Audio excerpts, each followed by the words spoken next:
Hello and welcome to the Almocenary Moment. My name is Aaron Spears. And I'm Brad We're Hathcock. here. Welcome We're back. back. Another two week layoff Um, there. I would expect this to be the normal going forward. So That's okay. That's okay. I get it. Lots of shit going on. I know I exactly where I mean, want to start. so we. Oh yeah, we were just discussing you calling me the world's biggest asshole. Is Oh, is that how you I really think you feel? said I didn't want to be an asshole, and then I said, "Oh, I didn't you." want to be an asshole. That's why I didn't say anything. My So audio was fucked for up last context, week. we were discussing, yes, our last podcast, where the audio was less than desirable, I guess we'll say. And I didn't say anything to Aaron. So instead of calling him out for his shitty audio, I just let it go. And that makes me the world's biggest asshole, I guess. No, it's everything else. But anyway, okay. Just personal I'm just experiences, I taking guess. shots at you because I'm getting a lot of heat lately, man. I want to start talking about Superman, if you may want to do so. Yeah, sure. Where do we begin? Did you I see it have yet? seen it. I saw it with our friend. You Yeah, have seen it. Oh, excellent. So just general thoughts, like maybe non-spoilery thoughts, or spoil it. I don't give a shit. Obviously, I've already seen it, so um, your pick. I'll bounce around certain. It's hard. It's kind of a hard movie to spoil because it's kind of dumb. Uh, but I'll spare some details. I think about half of that movie is like pretty cool. I don't know if you'd agree with that assessment. Yeah, no, I think I would agree with it. It's very James Gunn It's the y. most I mean, James Gunn. yeah, I think if you look at Guardians of the Galaxy, which I didn't see, like honestly, the only things that I really know about it are like I don't know, the ride at Disney I love and it. whatever other I think it's great. bullshit. Uh, it just see like I mean, I've seen clips of it and everything, right? So like enough to understand the movie and what James Gunn does. And Superman was very much just a James Gunn hit. You know what I mean? Like he just goes out and does it. Um, do I think it was the worst Superman movie? No. No, Um, I also don't think that what's his name, David Cornsweet, um, is all that great of an actor to begin with. But to be honest with you, I don't think I've ever seen him in anything except for you this. probably So wouldn't have because I think he's in a lot of stuff that we would not watch. But I thought he was pretty good as Superman. I gotta say, James Gunn does one thing better than anybody. He takes characters that nobody's ever heard of and he makes them pretty cool. Like with Polka Dot Man, who I still don't know who Polka Dot Man is. It doesn't matter. Or like Rocket Raccoon, which nobody had heard of before Guardians of the Galaxy came out. Like nobody knew that there was a talking raccoon in a tree. Um, and then those were like compelling characters. Rocket's great. I mean, he's kind of like the heart and soul of all three of those movies. And he did it again here with this Mr. Terrific, which I thought was probably the coolest character in the movie because he is kind of the main character. I mean, he's in everything. Um, yeah, he's in most of it, and I will say, Mr. Terrific is very good in it. He's um a relatively unknown actor, I think, in my opinion. I've seen him in some kind of obscure things. Like he was actually in this TV show. It was like 3 seasons. I can't even remember what it was called. It was just called Money or something like that, where he's like working with this chick to get like this cryptocurrency off the ground, and they start this like business, and it gets like real dicey and stuff. But he was in that. Other than that, I honestly couldn't tell you what he's been in, but he was for lack of a better term, terrific in that yeah, it's movie. a interesting character. I'll the other guy too, the Green Lantern guy, who was played by drawing a name blank name. I can't remember his name, I'm but pulling it up. he. I'm gonna throw this obscure reference out there for you. He was in Blast from the Past, He was? I don't know if you, I love yeah, that movie. he was Alicia Silverstone's Oh, ex-boyfriend in yeah. that. So remember when Brendan Fraser gets into the fight with him at the bar and he like punches him in the Huh. face like a bunch of times? Yeah, that was the Green That's a great Lantern. movie. I need to revisit that one. I love that movie. I just recently watched it again with my wife because it very much reminds me of her. Like she says like gosh darn Yeah. it, and like in my opinion doesn't inherently talk like an adult talks, but I also am very, I use a lot of swear words and stuff and she doesn't, so it just makes, in my opinion, her seem just like his Brendan Fraser's character in that movie, Yeah, I which is love funny. Christopher Walken in that movie because he's just so, I don't know, wholesome. Um, we Oh Nathan yeah, Fillion's who we're referring to, plays that's it. that Green But Lantern. I mean, definitely a better Green Lantern than Ryan Reynolds, Yeah, right? yeah, I have no complaints Because about that. He does, like I said, this is an obscure version of that character. Like there are many lanterns, of which he's one, and he's kind of an asshole. I've been told, and so he is in the movie, and it's fun. oh, I have something in common with him, I guess then. Oh, Uh, the vulgarities aside, um, but he was funny in that as well. The character, it was weird to see because in and this is what I think James Gunn does well, like you said, taking like more obscure kind of characters, is that's not a character I think most people would associate to Green Lantern, especially given the Green Lanterns that we've seen before. But like, again, we're gonna go full spoilers here, so if whatever. But like, remember when he's like blowing up the tanks and it's just middle fingers like shooting up out of the ground like it's this? such a that's James Like, Gunn right there. yeah, it's slapsticky, like it's kind of comical. So like Superman flies in to save like a squirrel from being crushed by like shit, right? It's so stupid. And apparently it didn't test well with audiences where they were like, why the fuck is he gonna save this squirrel? Like, what's the point of it? And he made a cut where he took that out and then he was like, well, fuck that. I don't care. I'm just going to leave it in. And he said for him, it actually made sense because for the flow of like the battle scene that he was in, he kind of had to move from there to somewhere else. So that part, like that cut, just seemed too choppy without him saving the squirrel. And so he went against test audiences and saved the squirrel I want again. to So say fuck those test audiences because the stuff they bitch about, like why would he save a squirrel? It's like, dude, what are you watching? Think about this for 2 seconds. Like, yeah, it's Superman, and yeah, he saved a squirrel. He's faster than a speeding bullet. It's okay. Like, it's not a big deal. So what did you think about, I would say, the overall tone of the film? Like, I liked the darker tones of the Man of Steel, Dawn of Justice, Justice League type movies, where it's just like darker in nature and stuff like that. This was more colorful, which I think is what we're going to see um, from DC Comics going forward, is like this more like colorful type of movie. So what did you think of that? I like both because they do a good job of reflecting the source material. So in Man of Steel, it's you know, Michael Shannon is like this total badass, and um, it's kind of neat. So it makes sense, and it's also Zack Snyder's movie. So these guys both like project themselves onto their films. But for DC, like they've either had no style or they've done dark, and so it's been like The Dark Knight. It's been all the old Batman movies from like '89, and they've never really done anything that's like just a straight up kind of cartoon. And it's just different, and something needs to be different. So I'm good with it, actually. Yeah, and you know what? I thought like Nicholas Holt It was really good. was Yeah. fantastic as Lex Luthor. And I like the way that they portrayed Lex Luthor as well. Like he's not just a singular person where um, he has to work with technology, he has to have other people like working with him and smart people.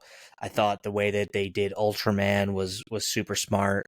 Um, I actually did like the movie, which I know generally here I talk about how much I hate comic book movies. Um, but I have said in the past that I actually really enjoyed Man of Steel. I thought it was a great start for DC movies, but then they just like really tanked themselves, which wasn't obviously good. And Aquaman, in my opinion, has been and always will be an awful character. And I am not thrilled that they recast Jason Momoa as Lobo in future movies, because I just hate Jason You and me Momoa. both. So that's it's gonna be tough to get past that, in my opinion. But I think overall, good job. People are already complaining about Supergirl. She, was referenced in the movie, and they're complaining that they're making her just seem like really aloof and immature and all this other stuff, which they, clearly weren't hoping for, probably especially because it's a female character and all this other stuff. But I'm interested to see where they go with the future of this franchise. To be honest, some people were talking about obviously Batman, and they're obviously going to probably do Justice League again in some capacity. And people were comparing Mr. Terrific to Batman, how he doesn't have superpowers necessarily. He's mostly just like super smart and can build this technology to do the superpower thing for him. And so it'll be interesting to see that dynamic, because when you go back to, like, say, X-Men movies, right? One of the reasons why they kind of kept Gambit out of the X-Men films was the character was too similar to Wolverine in attitude and just like the overall basics of the character. And then they tried it. Taylor Kitsch came in, and that movie in general was just bad. But they did bring Gambit in, and then they turned it back around and did it in Wolverine And it Deadpool, was great. which was done.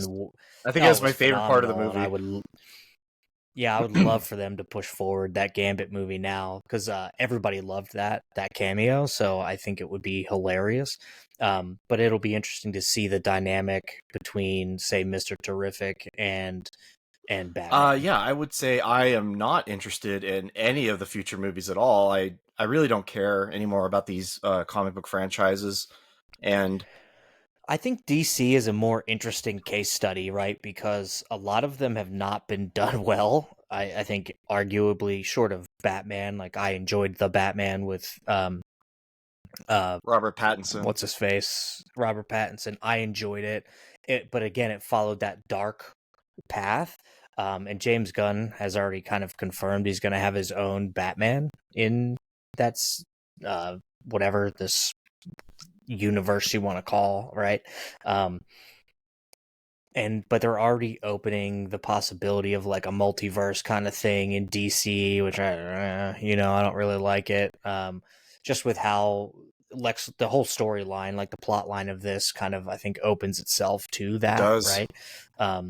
And I thought the one cameo of Peacemaker in there was like pretty funny. Because I know you're not a big John Cena fan. I'm not either inherently, but him as Peacemaker has been phenomenal. That first season of Peacemaker was great. Yeah. Um, the newest Suicide Squad movie was also very good. And, Peacemaker season 2 is definitely going to take place in the same universe as the Superman movie did and everything else. Plus, I do believe they made mention of Gotham at some point in the Superman movie. So they had little Easter eggs to kind of detail out where this is all going. And I think James Gunn just laid out like the next 7 years of DC movies. So trust me, you're stuck with it no matter what. I first of all, they shouldn't be precious about any of this. So if he wants to do his own Batman, and there's going to be a different kind of Batman, I've said before, like, just make all the Batmans. I don't care. If you make a cool Batman movie, it's great. I also don't think that after seeing this movie, I don't think Batman needs to be in it at all. I don't think they could probably just do these like obscure characters indefinitely, and I'd be satisfied with that. I did want to say that like the movie did something interesting. I give him credit for, even though it's all up his own ass and it's whatever. But he has like 15 or 16 characters. I'm not even like exaggerating. that all get like meaningful screen time. And so you've got like Lex Luthor's computer people, and like they all have a moment, and he makes Jimmy Olsen like an interesting character for the first time ever, which is like never happened. Like Jimmy Olsen, Oh, hold on. Interesting, since Lois and Clark, where Dean Cain was Superman. I Okay, never watched it, so let's not forget about that TV show. I Dean Cain was fantastic as Superman. Okay, Superman's been done a million times. Okay, so I whatever, but just to kind of make a tight movie around so many different people, and like they all kind of like get a chance, a bite at the apple. Even like Crypto the dog, like the dog has its moments, and there's the Alan Tudyk character, because Alan Tudyk just does mocap now for movies apparently. He's really good as the whiny elemental guy, and I mean, it's interesting to watch. I think I gave 3 stars on my letterbox, which is probably where I was at, like kind of take it or leave it, like kind of middle ground. But like we've seen so many bad like comic book horse shit come out in the past like year and a half that it was just kind of like, oh, one of these can actually be done fine, I guess. I mean, even there's the yeah. conflict between the I some random unbespoke Middle East country and some unbespoke German country, like that was completely unnecessary. Like I would have been fine if they hadn't gone down that route, and it didn't really work. So like there's stuff that's wrong with the movie too, but Well, that's one of the things that people were complaining about, for the movie as well, was that whole Jaipur or whatever versus whatever other country it was, and how it was kind of like the crux of the story, in the movie. And it just is what it is. Like sometimes you just have to take a plot for what it is. It's just that to me was more of like a a piece on subplot. the field that kicked the whole thing off. Yeah, like it was a piece on the board to move around, and they did that, and they did it fairly well in my opinion. I love that they made Superman very vulnerable in this movie. Like Ultraman was kicking his ass before there was even Kryptonite available. So, I must say, like I found that to be very, very interesting that he showed the vulnerability of Superman before there was even Kryptonite, and then adding the Kryptonite in there, which I thought was a very genius way of introducing that character that you're talking about, that like shapeshifts into things or whatever. Um, it was done smart, in my opinion. I think the movie was very smart, and true to a lot of comics. People have been complaining that it's very woke and whatever, but I No. think we all have to remember that Superman is also like the ultimate good guy, Yeah. right? Like, I mean, so I don't buy that it was like super woke or anything like that. I mean, they very clearly kept referring to him as an alien, and people are talking about, I've seen people complaining about how Lex Luthor built that like prison in like another world, and likening it to Donald Trump and Alligator Alcatraz and like all this other shit. And it's like, you and I talk about movies at length and things that we like about them, but at the end of the day, like we just watch a fucking movie and just let a movie be a movie, instead of it having all these like subplots about like the world and people's take on it. And I think people forget to do that these days. Like, just, it's a fucking movie. Just watch it for what it is, and don't try to, sometimes don't try to read between the lines. Yeah, I think that you can watch this movie in 30 years and you'll have some real world event happening in 30 years that you could say like, oh, that's what this movie was about. It wasn't about anything going on right now.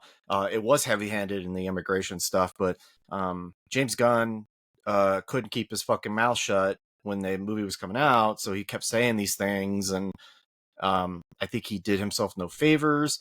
I think Nathan Fillion was probably the best example of handling it, which was, you guys are online too much. You just quit being weird. Just go watch this movie and stop trying to find hidden messages everywhere, because it's not Right. a woke movie. There are things in it, but it's not that.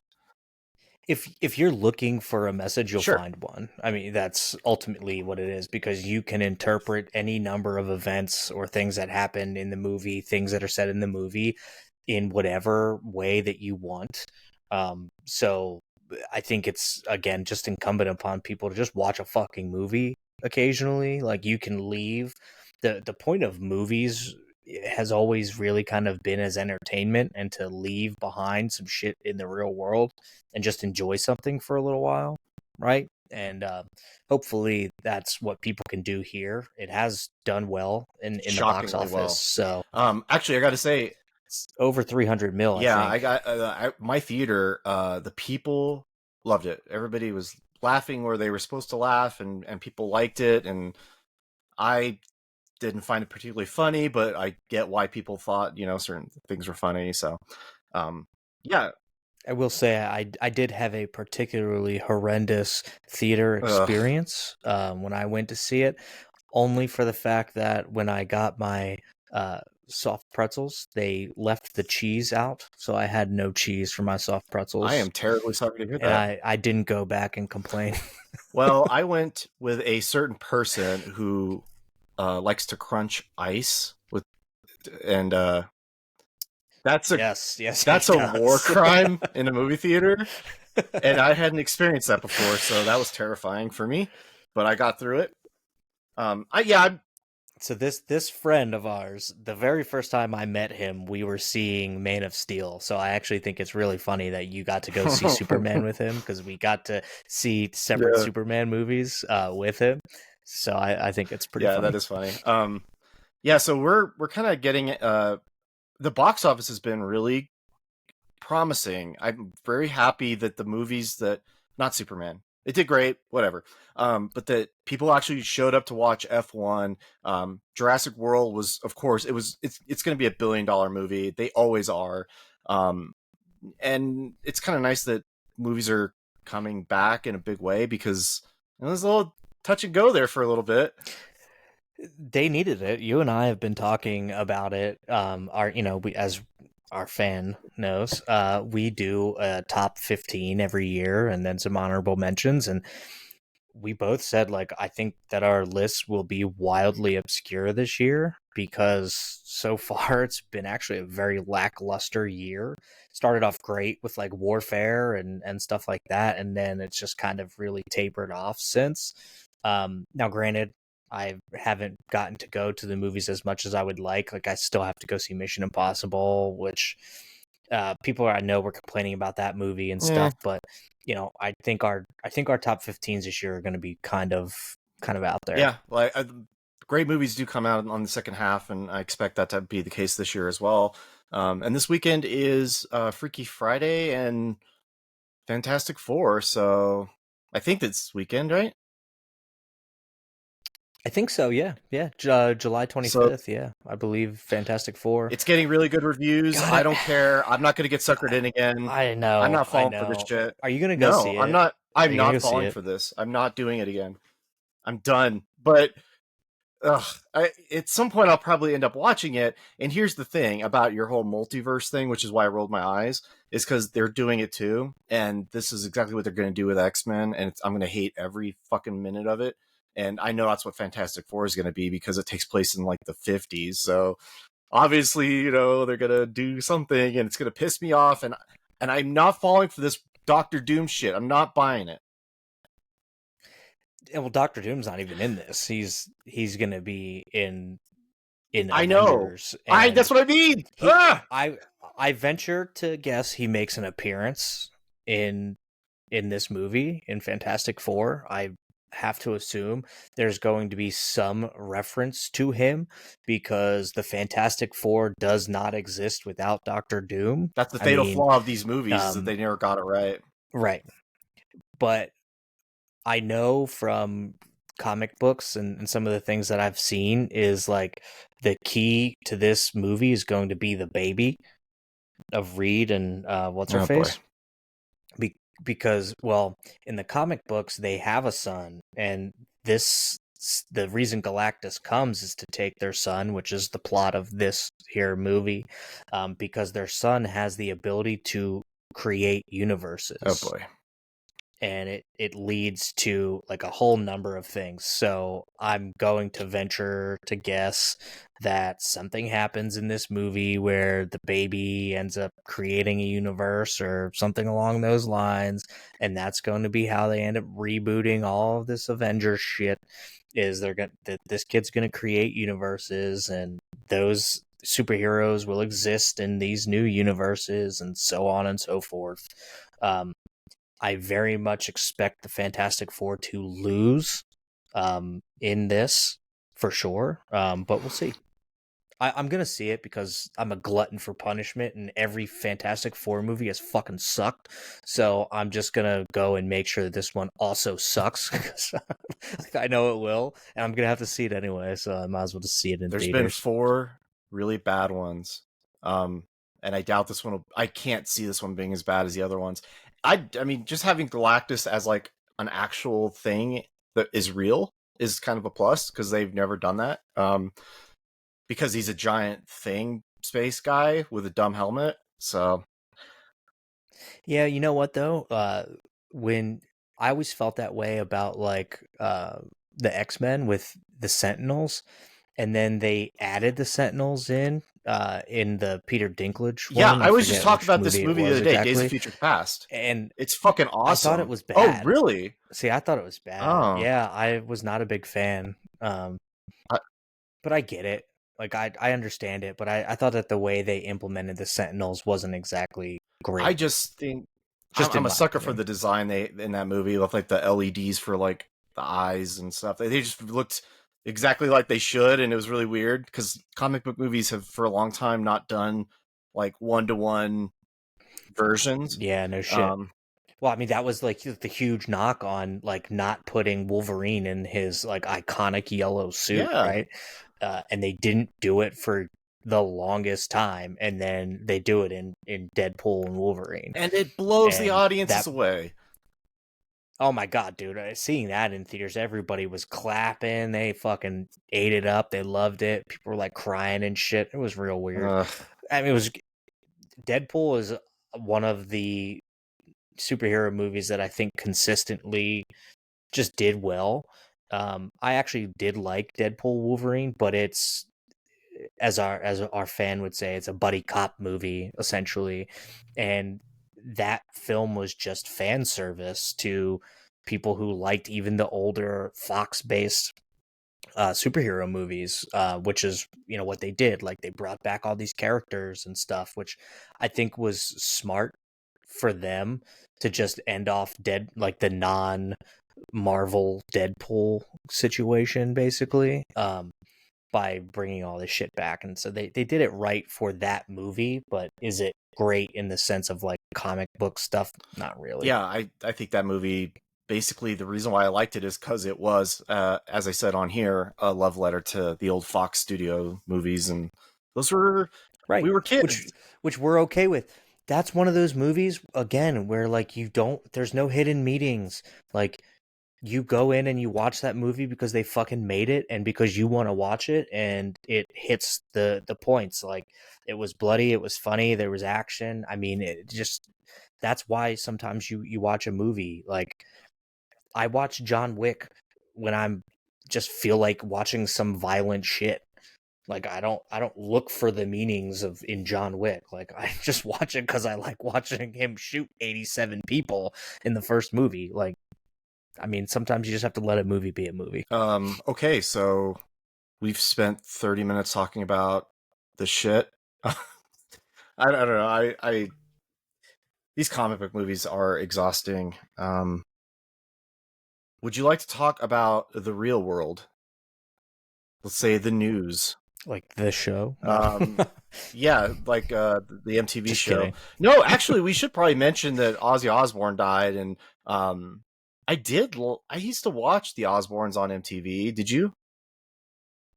I did, sort of. I was never that big into too much reality TV. I did watch The Real World, but I was never like the biggest reality TV person. I watch a lot of reality TV now with my wife because she just loves mindless, like brain numbing TV, and which I don't.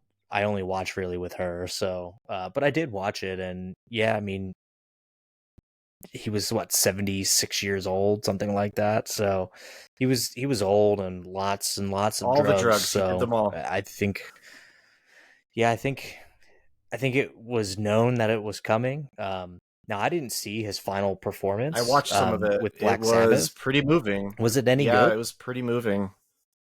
Um, It's interesting that he died like what a couple days it after was that. on the 5th, I think, and he died yesterday. So So a couple weeks. yeah, Okay. But to be able to go up and do a concert, even if I didn't watch it, so I don't know if it was good or not. But to go and do a concert like that and then just die like a couple weeks later is kind of an odd situation. yeah. The only song I watched was "Mama, I'm Coming Home." It was the last song he played at that concert, and you're watching him kind of like he could still sing pretty okay, and he's just he's moving around and he's ill, but the crowd was like in tears and stuff. It was pretty cool. I don't actually know what that song's about. Like, it might actually be about dying and going to see your mom in heaven. I don't know.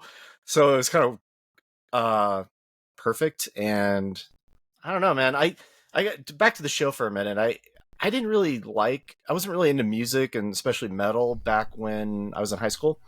Not until like my junior year when I started like developing my taste for it. And for that, it was like Ozzy was like a fixture, but he was this controversial figure. And then you watch him on the show, and he's just this like bumbling idiot. And his wife is kind of like, impressive. Sharon Osbourne is actually impressive. So it was kind of interesting to like revisit him then, and then go back to his music, which obviously now like, Black Sabbath is amazing, but Well, she's very smart businesswoman as for well. Like, I sure. mean, she handled obviously like almost everything like that show. I think they made a ton of money from. They also had a show that was very innovative in my opinion at the time, that was a reality show, but it was about metal bands. Like, they would come in and actually like audition, and then they went on this like reality show battle of the bands type deal where they had to compete, and they would end up winning like contracts and or something like that. It was interesting. I had never seen that. I think it only lasted one season. Um, but in my opinion, it was cool. I was a big fan of metal music and stuff, so I got to hear bands that I probably never would have heard of otherwise, which I thought was neat. And I mean, Sharon Osbourne's still out there doing it, like, doing business and stuff. His kids are who I don't even know what the hell they Well, the do daughter was anymore, a but singer. She did some covers with her dad. But also there was I remember a documentary many years ago where they interviewed Sharon Osbourne before that show, the Osbourne show, and she had talked about, I think it's Behind the Music or whatever, and she said that like it got so bad with his addictions at one point that like he almost fucking killed her, and she stuck with him, and he somehow got like sober. I don't know how that happened, but um it's like one of the rare things where like he probably would have murdered her at some point. yeah. Well, I mean, on top of being British and hard to understand in general, add in all the like drugs and everything that like melted his brain. Um, Dude, Talking wise, you couldn't no, understand him. Like, you had to watch the Osbournes with fucking subtitles on because you can't understand what he's saying. But when he sings, it was very clear, obviously, what he was saying. He wasn't fumbling through that, which was interesting to watch. Um, it's a shame that he's dead. I was never a big Black Sabbath fan. That was just before my time. But I see what he meant to metal as a whole, which is my favorite genre of music. And like, where would that genre be without him? In my opinion, probably not as far along as it is. I mean, oddly enough, I think Gen Z kids like love metal music now or thank something like God. some weird I shit. mean, But really, right, I mean, somebody had to get it. I'm ashamed to admit this, but I'll do it because it's our little podcast, and I'll get shit for it anyway. I play a little bit of Rocket League, and so every time you score a goal, you get to hear a song, and so you get to know what the youths are into, and it's some of the most insufferable garbage that I'm like, I can't. This isn't even music. Like there was a point where old people would go like, oh, that's bad music. It's too loud. Blah blah blah. And no, I'm not doing that here. This shit is like insufferable garbage. It doesn't. It's just not music really. And so any hope at the end of the tunnel for Gen Z getting into anything is great. So it's kind of funny you say that. Like, I also grew up listening to like rap music. Would say early 2000s. Was a lot of rap as well, which kind of leads into And my era now, being right? 94, like I love Um, gangster rap from like 94. yeah. So like 90s rap, I was a big fan of. 2000s into like the 2010s. Good rap, but through the evolution, right? So there was an evolution from the 90s rap into the 2000s, which then evolved into the, like, say, late 2010s, early 2020s, where the music just fell off and it's shit. Like they came out with that like mumble rap stuff, which is just garbage. And so I have a sister who's 13 years younger than me. I'm 37. And when she was in college, she listened to the same rap music that I listened to when I was in college, like fucking 15 years ago. And because she said all the rap music today is purely garbage. A lot of music, like pop music today, is just trash. Like, I don't understand how people like any of this shit. I don't know, man. I feel like it's frozen in time from about like a lot of things in our culture.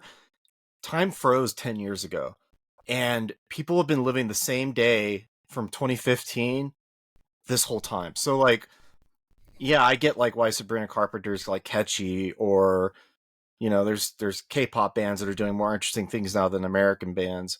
But for whatever reason, it happened in film to an extent. It happened in obviously the music industry. It happened in politics. It happened in journalism. Um, where time froze 10 years ago, and it's been stale as fuck. I think Sabrina Carpenter's an interesting case study because while I don't know a ton about her music, she's very like provocative. She gets a lot of shit for she had to like change the cover, like the album cover art on her latest album, I think, because it looked like she was crawling on her knees and some guy had like a hand on the back of her head or something. And I think she ended up changing that. She gets criticized and ridiculed all the time for like the things that she wears. I think part of that is I'm pretty sure she was like one of these Disney chicks um, that broke free from that whole like mold, and now people look at her and it's like, oh well, you were this Disney girl, like wholesome kind of thing, and now she's trying not to be that. Um, Ariana Grande is like a similar artist who was Disney and kind of started to veer away from that. But she, I don't think, had as much ridicule on her as Sabrina Carpenter does. Um, but again, I do not like Ariana Grande's music as a whole. Like she just sings in this really high pitched tone that is not pleasant to my ear. But I will say I don't really know any of Sabrina Carpenter's songs. I just see the hate that she Yeah, gets. that's where I think like the culture is back in 10 years, because like it's all still Me Too. So it's like, oh, she can't do that. And it's like, actually, it's better that she does anything interesting at all at this point. Like, do whatever the fuck you want. Get us out of this moment where, and this is probably where like I'm gonna see Eddington sometime in the near future by Ari Aster, Oh and yeah, I'm interested I've to I've see heard some that. shit about that movie, and I think that is the kind of shit where I'm like, these people need to be more provocative and push buttons, and we need Shane Gillis to go to the ESPYS and shit on the WNBA, because nothing is sacred, and these people have been so uptight for like a decade now, and it's like it's suffocating. It's like it's the same thing with like the oh my gosh, I'm drawing a blank. The Democrats were doing something goofy again this week. I don't know what it was. They're always doing bad things, and it's like, oh my god, you guys have like these things you hold dear that are like toxic, and nobody likes it anymore. It's too ugh. Quit gatekeeping and all that shit. Yeah, I think that's true. One of the things I know Democrats are doing as we transition into our normal style of podcasting here. Um, like, Tulsi Gabbard released all those documents about Obama basically fabricating the entire Russiagate scandal uh, just after Donald Trump won in 2016, and that's being I guess thrown out by Democrats that it's a complete fabrication Ugh, by the Trump administration to take eyes off the Epstein situation and all maybe. this other Who stuff. And knows?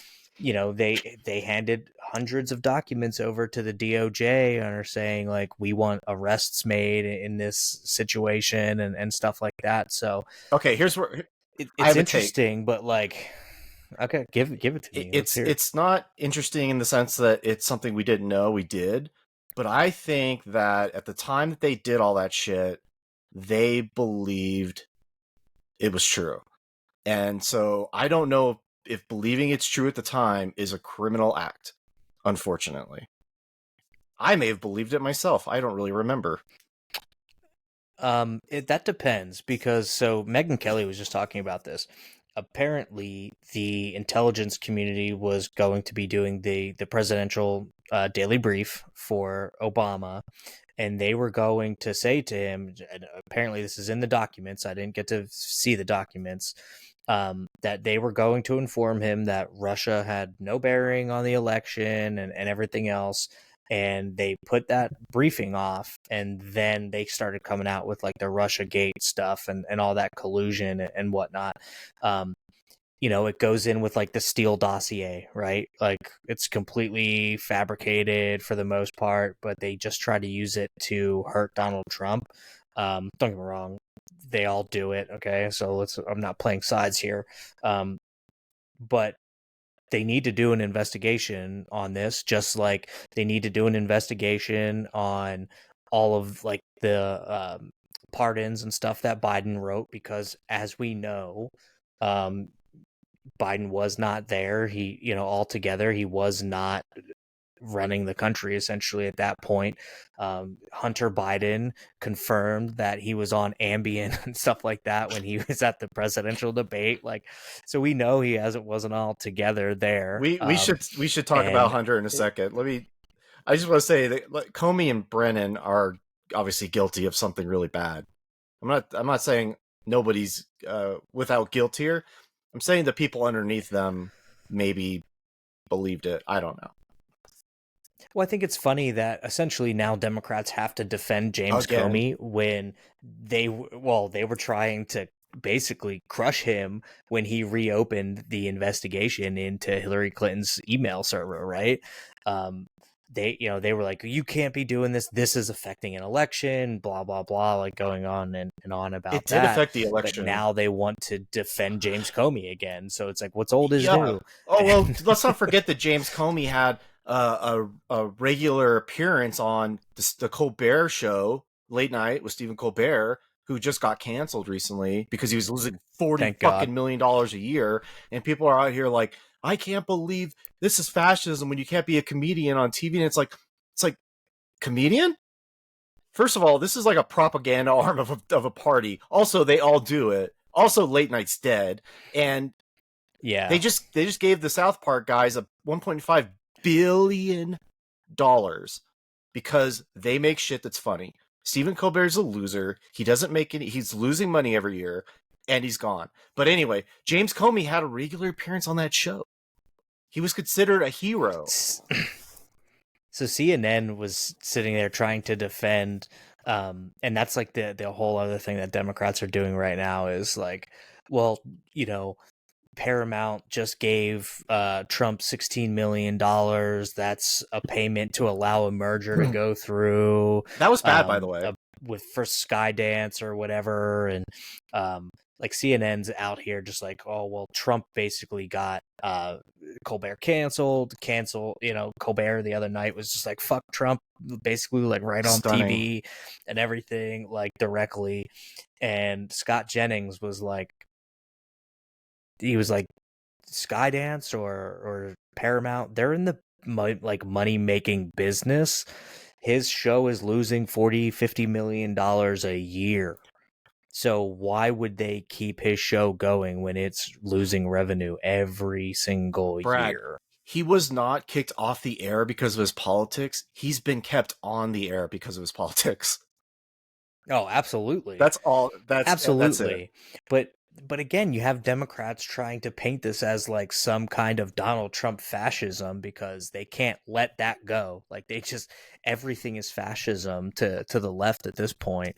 Um, and let's not say for the right. I know you hate this Epstein, shit, and you don't really even want to talk about it. We can But talk let's about it. face it, the Republicans are totally fucking their base here. Especially MAGA Republicans were very big on releasing the Epstein files. It was like one of the main things they probably even voted for Donald Trump on was getting the Epstein files. And now look at what's happening. Like Mike Johnson just canceled the last day of voting before they go to an August recess to completely avoid a vote on the Epstein files because there are, I think Thomas Massey introduced he introduced the only legally binding or whatever like resolution for the House to vote on, and so Mike Johnson's like, we got to get the fuck out of here and like make sure that we can't vote on this, right? And it's really pissing off the Republican base, like for sure, and they'll turn on Donald Trump. I mean, maybe. I don't know, because who knows what's going to happen. Now, apparently, the DOJ wants to talk to Ghislaine Maxwell.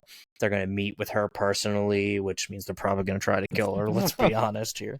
Um, and she's going to throw out a list of Democrats or like old Republicans that are useless now, and they're going to concoct a list, which quite honestly, I listened to the Flagrant podcast. They did like a 3-hour long like podcast with Sagar on the Epstein files essentially. And one of the most interesting things is how financially connected he was and why.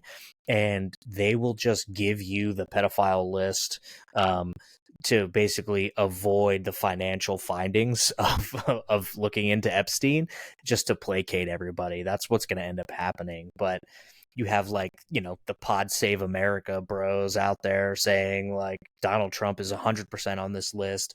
You have Republicans saying there's no way he's on this list because during the 2024 election, Democrats would have used it to try to crush Donald Trump and all this other shit. So everyone is in disarray over this whole Epstein files.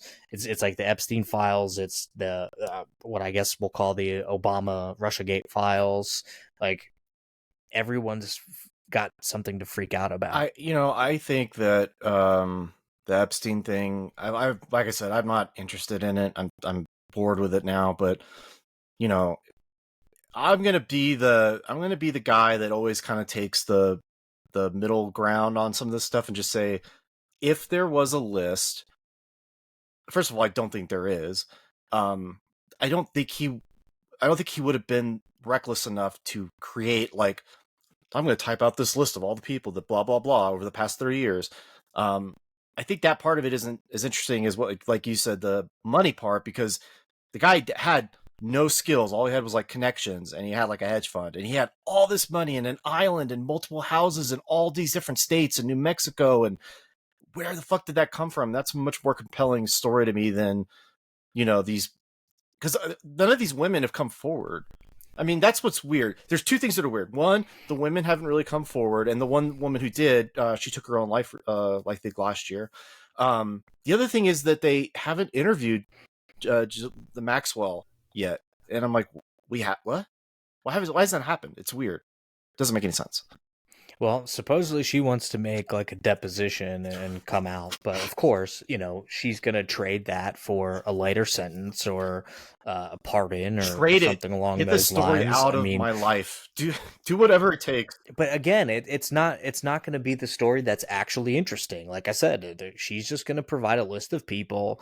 They're going to look into it. There'll be no financial ties amongst those people. It's just going to be the pedos or whatever that they're going to try to get. It'll be like the 2008 financial crisis. Like one person's going to go to prison. Nothing's going to change. Nothing's going to happen.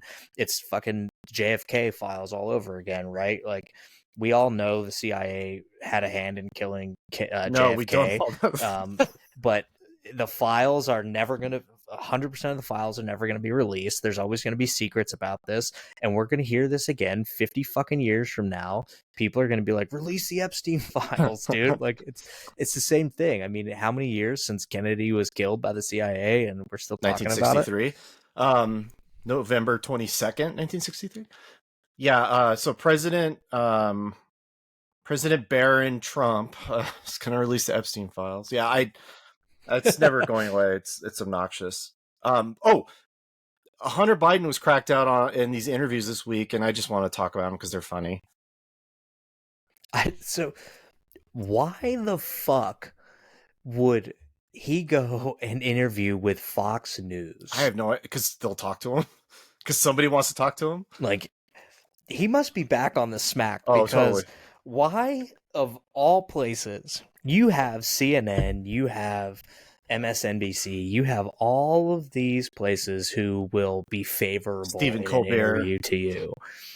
Yeah, and then you have Fox News, who has been calling you a fucking crackhead for years, and like the Hunter Biden laptop and like all this other stuff.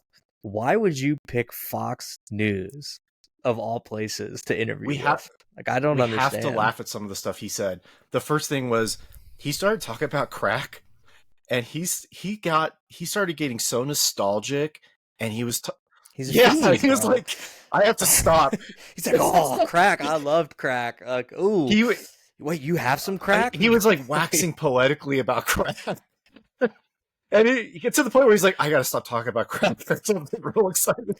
They were probably like waving rocks around behind him. Like, hey. He was jonesing, man. It was so funny. And the other thing that was funny was when he said, like, yeah, my dad was on Ambien. And it's like, well, first of all, he didn't give Biden Ambien before the debate. That doesn't make any sense. But maybe he gave him Ambien the night before. No, what he was saying was he had Ambien the night before because he flew enough miles to have flown around the world 3 times, which I find that very hard to believe, but that he was basically still groggy from the Ambien.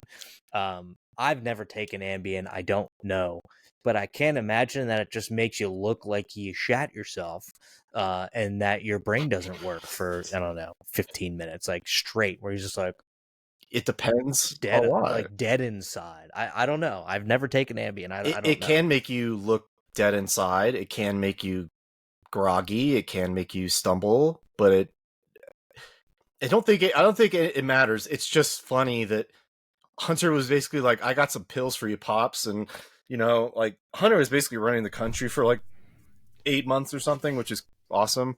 Love that. What else came out in this stupid interview of his? To be honest, I didn't even get to see it. I just saw some clips of like this insane rambling of Hunter Biden. So I didn't even see the whole thing. A lot of F-bombs. How long is it? One of the interviews he did was like 3 hours long. But like, I heard on a different podcast. With Fox? No, this is a podcast he did, I think.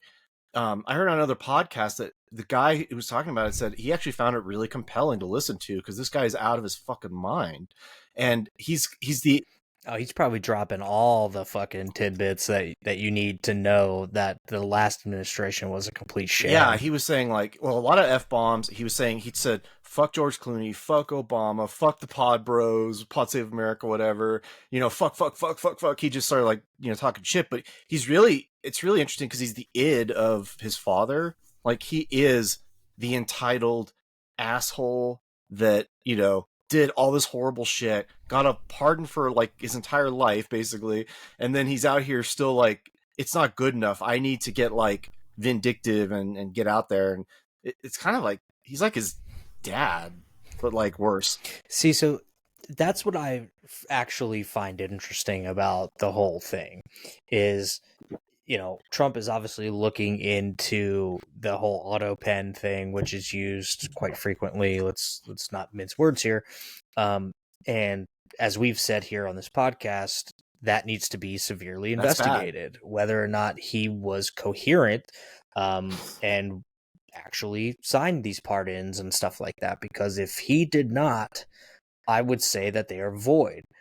it would be very, very interesting to me, because this would definitely have some kind of Supreme Court case to go and determine whether or not you can void a pardon by a president. I don't think they're going to get to the Be- bottom of it because all the people that they brought in have pled the fifth. that would be a very, very fucked up, but I think great thing to be able to void presidential pardons. I That would be very interesting, because you know how everybody just pardons whoever the fuck they want out the door. It's like what you do as the president for the last 2 months that you're in office. Like, you just start pardoning people, whomever you want, like to ad infinity, I guess. And it would just be a very interesting thing to see, like, oh, well, we can revoke presidential pardons now, because then wouldn't you theoretically have to go and like arrest these people? I don't think I'd want to go down that path because all the norms have already been so degraded. It would just make everything worse, I think. I think so too. I mean, I don't think that they would go back and void certain ones, It needs to be like, reformed, but I, but then you would see like the next Democrat president probably, void out all of the January 6th for sure. pardons or something along those lines. And then you have, 1,500 some people, I guess, end up back in prison over January 6th or whatever. But I would love to see it in front of the Supreme Court and force them to make a decision. Well, the issue isn't the pardon. The issue is how it was done. So I don't Right. know if you could just say, well, because of the way they did it, that means the pardon is like null and void because you can't. Sure, but it would give a precedence for future presidents to go in front of the Supreme Court and say, "Oh, he was crazy," or they'll do it to Donald Trump, like, "Oh, here's 10 instances where he slurred his words when he was talking.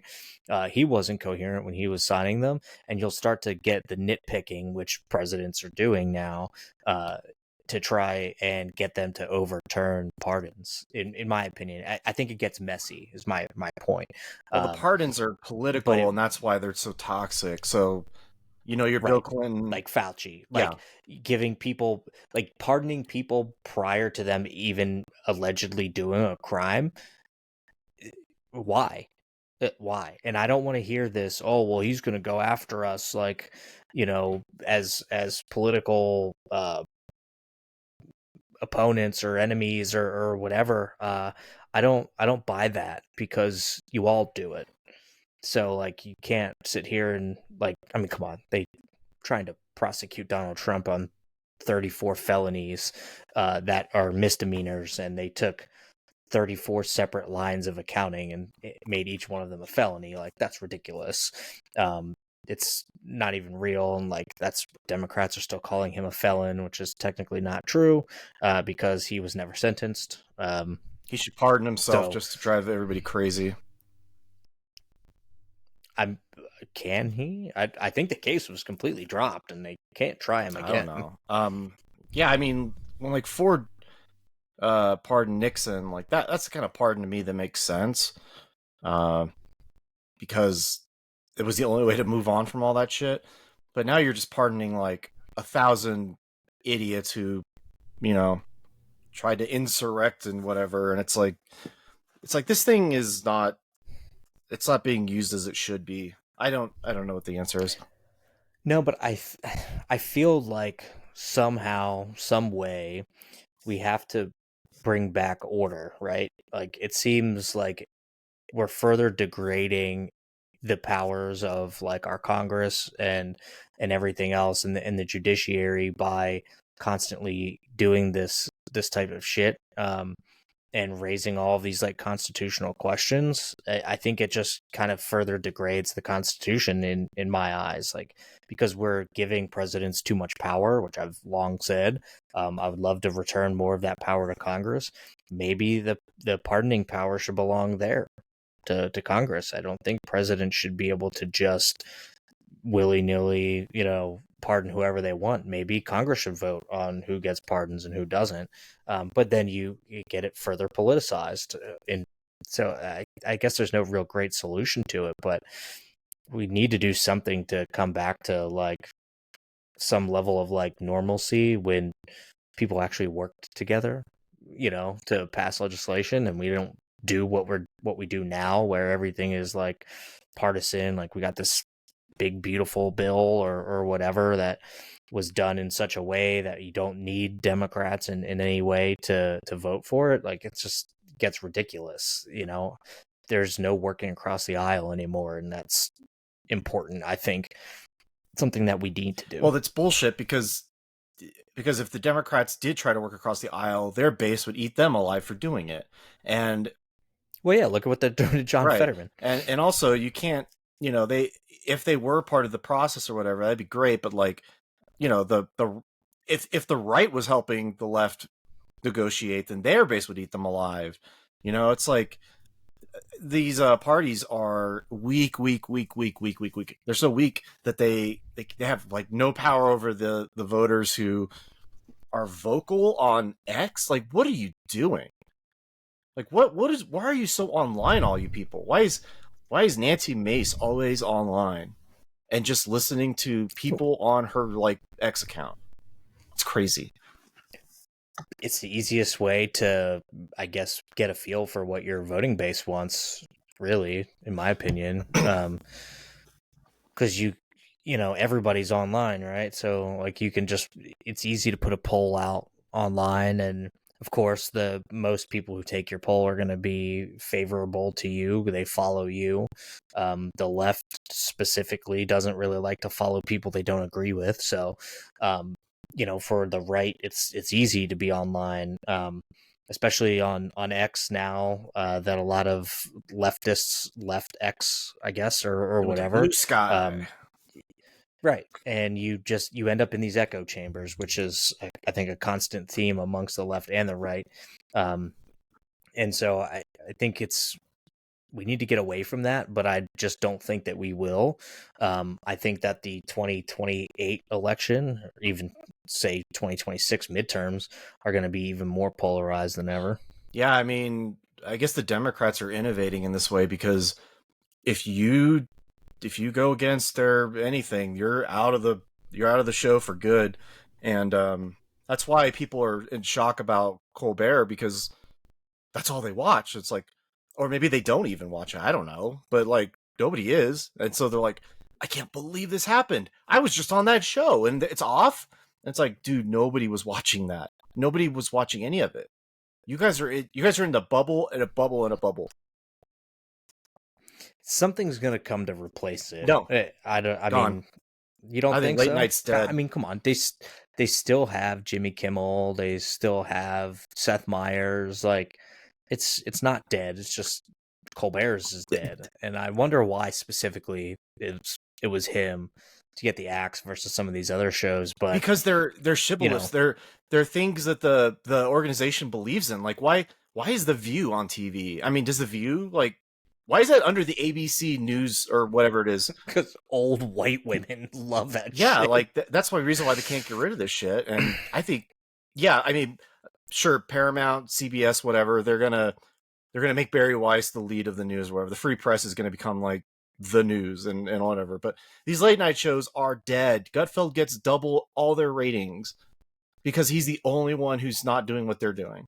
And I put Bill Maher in his own category because he's just Bill Maher's Bill Maher.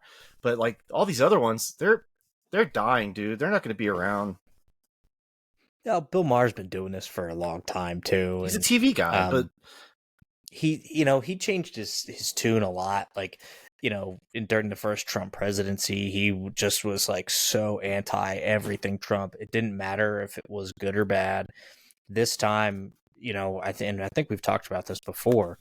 He specifically said, like, I'm not going to let Trump break my brain.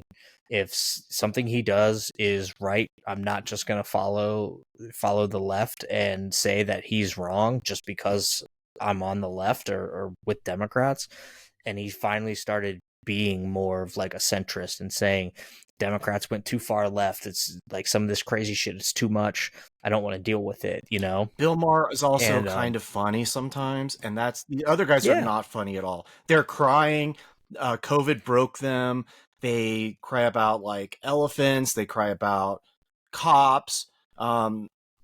They don't tell jokes. They don't make fun of the other side. We just had 4 years of a guy who could have been made fun of every night. Nobody did it.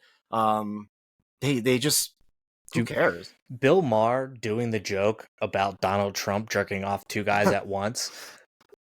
It was funny every time. It was funny every time. I mean, I don't care. Like, he always just did it in such a way that made me fucking laugh, and that keeps me watching. Like, I like Bill Maher, and he does some interesting interviews with people as well, actors and stuff.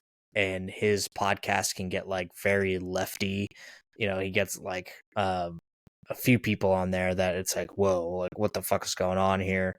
And it'll be interesting when he comes back in August, because like obviously that Mamdani guy won his primary and things like that. So it'll be interesting to see what his thoughts are on that when he comes back in August. Well, he also has the benefit of being in Los Angeles, so he's an LA show, and most of these guys are in New York. And I think it's just different East Coast, West Coast, more laid back. I wanted to mention one other thing. I lost my train of thought, but maybe it wasn't so important. Rest in peace, Johnny Carson. I guess your legacy gone. Maybe, I don't know, dude. They still have these late night shows, so I we'll think see. they're. I don't think it's over yet. No, I think they are until they're all off the air. It's too much to say. But what's gonna replace it? Like fucking reruns of what? Nightline? I don't know. Who cares? Nobody's watching it. Just Colbert's gonna get a show on MSNBC. He's gonna be on there, and it's gonna be like not any different from any other programming on MSNBC. We're gonna get a reboot of like Happy Days or some stupid shit. I mean, dude, like with a culturally diverse. When was the last time you? First of all, when was the last time you gave a shit about late night?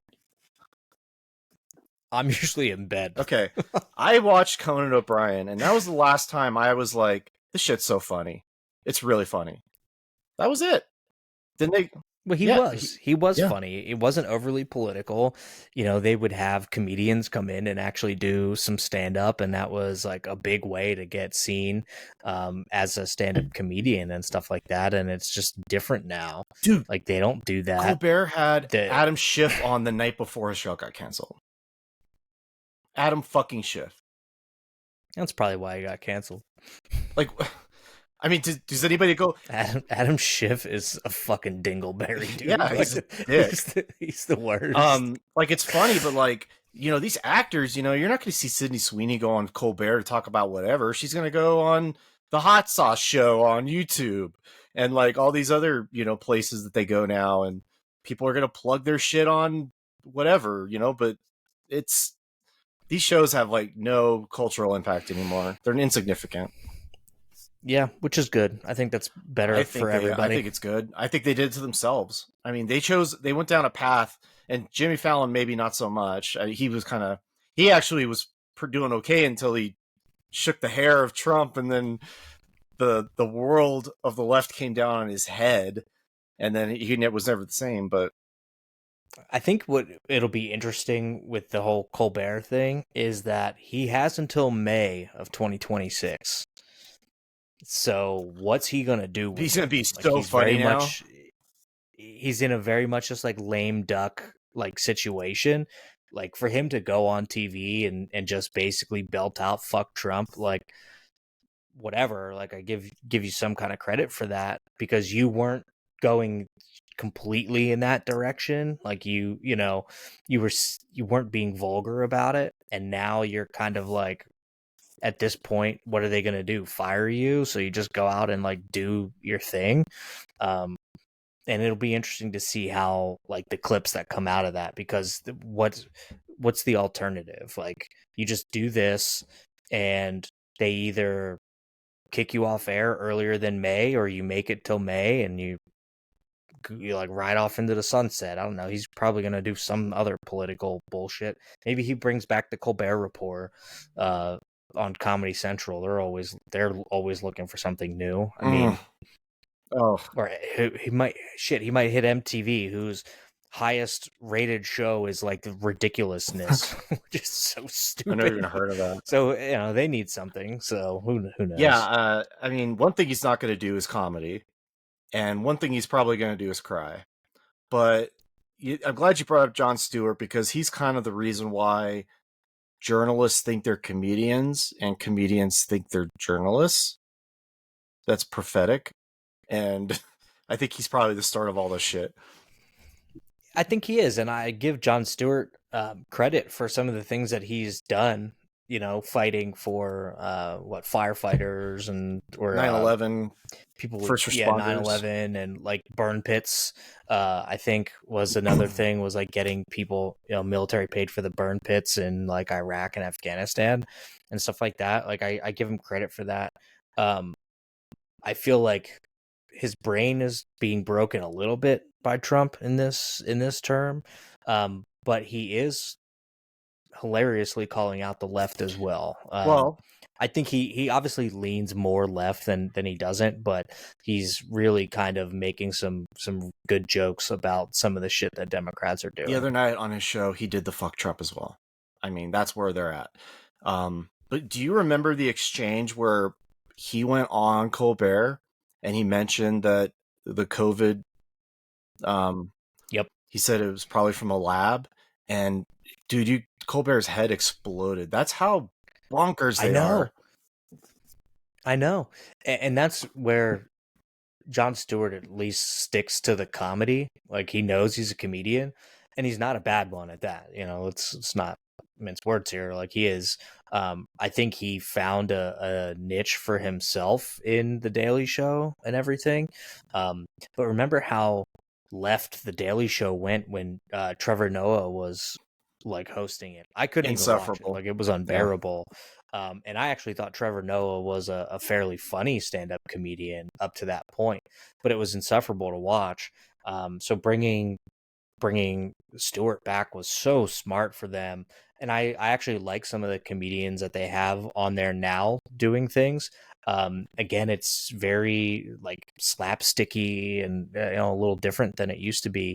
But I don't hate the Daily Show. I don't watch it like in its entirety. I just usually see clips of it. I just don't go out of my way to watch shit like that anymore. So it'll be interesting to see what Colbert does with the next, what is that, like 8 months of lame duck, just like no holds barred kind of shit. Like, does he bring back the funny kind of stuff that he used to do with the Colbert Report, or no?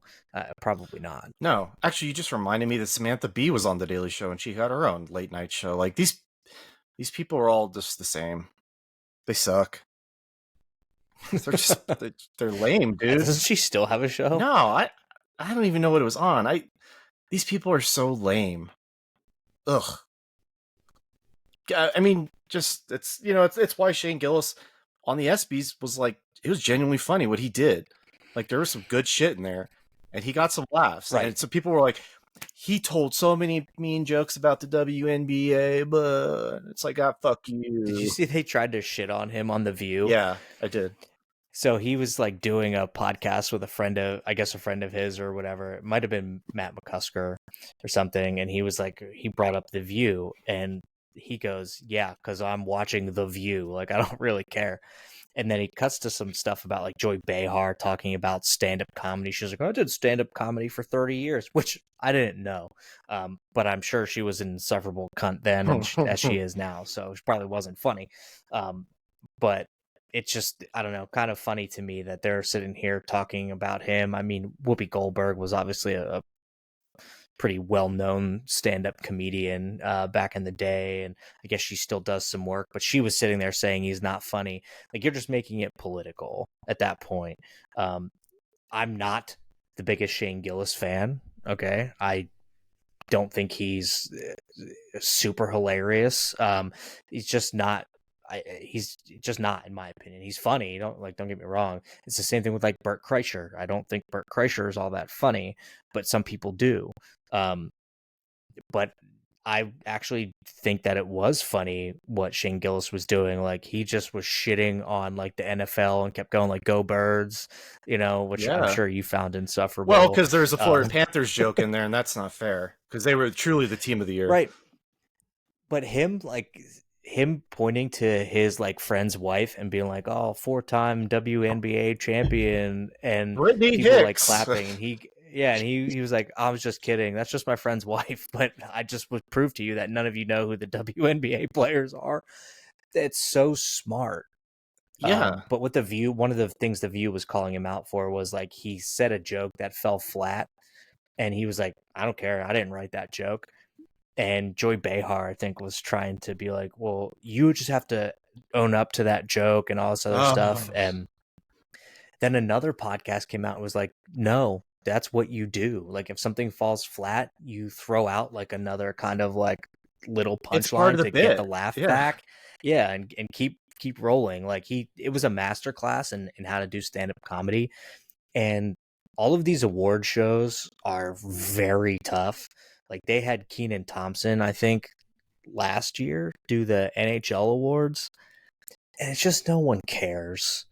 And I admittedly, NHL fans are very niche, as you have found out, and because you basically were like, what is hockey, prior to like meeting me, and then you become this like huge hockey fan, and so you understand how niche it is to be a hockey fan, in my opinion, versus like an NFL fan. Like, I tell you, like, I don't really watch football. It gets in the way of hockey season, my opinion.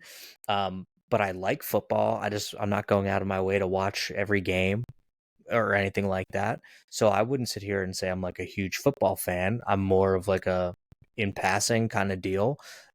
But in hockey, you don't see people that are just like in passing fans.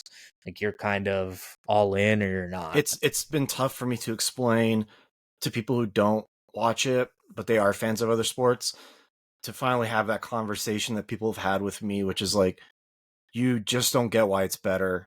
And it took me, and then I now I have to have that conversation where somebody I know is like an NBA fan, and they're like talking about the NBA, and I'm like, yeah, but hockey though. I mean, and they're like, no, I'm never gonna. What are you doing? Like, what are you talking about? Nobody. And it's just like, no, you don't understand. It's just better. But I don't know why are we talking about this? Oh, well, just because, saying that like these award shows Oh, are very hard to like generate laughs. Sports in general aren't a hilarious thing, oh, they are funny like, in though. my They are opinion. funny. You have to be Like, offensive they though. can be funny, You have to but make some Caitlin I just Clark don't. jokes, sir. I just think it's funny to like throw out, these comedians as hosts of these like events, when I don't think people are looking for that necessarily when they watch an award show. But I also don't watch sports award shows. I think it's stupid. Well, the ESPYS are like, I haven't heard of those in years, and all of a sudden people cared because it was of him. What was the best host of the past like 15 years? It was Ricky Gervais at the Golden Globes tearing all those people a new asshole. And it was fucking hilarious. And he was never going to be invited back for it. Oh no, and that's one of the thing about having comedians do these is like, they're gonna run the risk of not being invited back, but you've already given them the ammunition to like propel themselves Oh, forward he's a legend because for that. of all the Yeah. bullshit. Oh my I god, mean, yeah. And I yeah. think this could kind of be Shane Gillis's version of that, right? Like, he might not get invited back to do the ESPYS, but like, he doesn't care. Yeah. I actually was watching a clip of the Bob Saget roast from some years ago, and Norm Macdonald, who is just brilliant, um, Yeah, rest in peace. intentionally, his set on there was so fucking funny because he intentionally bombed, and every joke he told was like so cringy and jokeless, and it was fucking hilarious, and the comedians got it, and they were dying laughing, and it was really funny. He's like, Gilbert Gottfried, the bathroom says gentlemen, pay no heed, go right in. And it's like, it's just so like, it's funny in the moment, but it's like, that's the kind of I want to go back to the roast basically. See, he was a legend He's still though, fucking but funny. not a legend that like people know of. Like, if you're a Norm Macdonald fan, it's because you're a Norm Macdonald fan. I mean, I was introduced to him through a lot of his movies, like Dirty Work and stuff like that. Like, I love those films. Like, they're so funny. It was probably one of the first 10 DVDs I ever bought in my life was Dirty Work with Norm Macdonald in it. Like Him and Artie him on Lang. Saturday Night Live, where he had to tell like a really bad, he had to tell an OJ joke every week to the point where they were like, "You're out, you're fired from SNL." Like you can't keep telling OJ jokes every single week, or like making fun of Hillary Clinton or women. Like he was so fucking funny on there, but he was also just a brilliant mind, which is why if you go watch the stand up that he did on his webcam that came out after he passed away, um, he he's so clever that he buries a lot of, I think he was probably a Christian, um, although you would never know it. And I think he kind of like hides Easter eggs in that last thing about what he really believed. Yeah, I mean, let's not forget Shane Gillis is one of the only comedians to come back from being canceled, like in such a huge way. Like, he was completely canceled years He was ago, kicked off and now SNL. he's now he's back. Like, he hosted fucking SNL, and then can't does the SBs and stuff like that. So you got to give him full credit. Like, he's clearly funny enough to have escaped being canceled. I think the only other comedian we could really say that about maybe is Louis C.K. And he definitely hasn't come back the way that Shane Gillis has. Yeah, that one's not fair. I think he got that one's kind of messed up because he was kind of brilliant and I don't know. Oh, Louis C.K. was the best back in the That day. show, Louis, amazing show, really fucking funny. Oh yeah, it was unbelievable. But yeah, those if you see like a Colbert get canceled, they don't come back because they're not talented. So I mean, we're gonna find out. He's got until May, unless he's purposely trying to get himself axed before. He could just quit, but he's a Um, coward unless his contract doesn't let him do that. or he won't get paid for it. So if he just quits, he probably won't get paid. So they just shut him down, and he'll run it out until May, and who knows what's gonna happen. We'll see. I'll see clips again. I don't watch that shit, especially I'm usually asleep. But we'll see clips as we always I'm do. sure they'll be hilarious. They always are. Much comedy on that. Brad, No, they're they're terrible. terrible. Brad, I want to bid you adieu. Are we ending? Oh, we can end, sir. Okay. I've been playing Donkey Kong. It's okay. I don't really like it. Nice. Meh. I've been playing Ready or Not, and it's I phenomenal. downloaded it last night, but Thank God. we'll see. About time. We'll see. So let's all just remind Aaron that he ordered a game on Amazon like a week and a half ago, and it hasn't showed up. So, because he likes physical media, as you can see behind him, and he had to cancel it and download it digitally so that he could play with his two best friends. They're not my two best friends. We're definitely his two best friends. Goodbye. See you, buddy.